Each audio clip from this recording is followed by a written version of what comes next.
بالظبط. لا، لبن للرضع ما عنديش. انا ما عنديش لبن للرضع. هو بصي سيدنا موسى هتلاقي ما دوروش مرضعه، دوروا له على مرضعه، يعني تمشي على نظام وترضعي.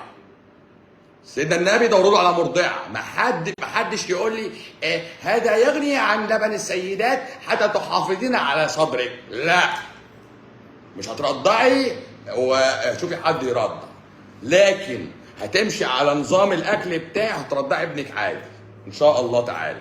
ان شاء الله تعالى. البديل لحد ما تمشي على نظام وترضعي بقى،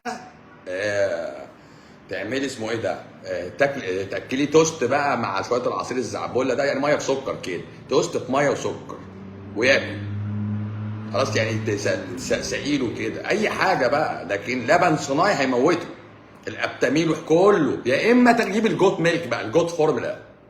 الجوت فورمولا اللي هي بقى الفورمولاز اللي معموله من لبن المعيز، ودي غاليه موجوده بس غاليه، هتكون انضف كتير. احنا الكتب عندنا بتقول لو هتفطمي وهتستخدمي لبن معيز مش قبل 9 شهور، سن 9 شهور.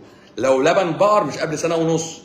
لو لبن جاموس سنه و9 شهور. تدخليه متخفف بميه، اللي هو اللبن البديل لبن الام. لكن لو مشيتي على نظام يا ست البنات والله العظيم 5 ايام هترضعي عادي، وكميات مهوله بقى. وساعتها بقى نسال بقى، نقول كل حاجه، فاهمه؟ يعني انت هتظبطي الموضوع، هو مش هيحتاج لبن من بره يعني. لكن الست اللي بتاكل بصل وتوم، ما هو ابنها هياكل بصل وتوم معاها، ما هو اللبن مليان بصل وتوم، فالواد بيجي له غازات. فاهمه قصدي؟ يا جماعه والله العظيم حصل، وانا بقولش الكلام ده هزار، يعني انا بقولش الكلام ده هزار.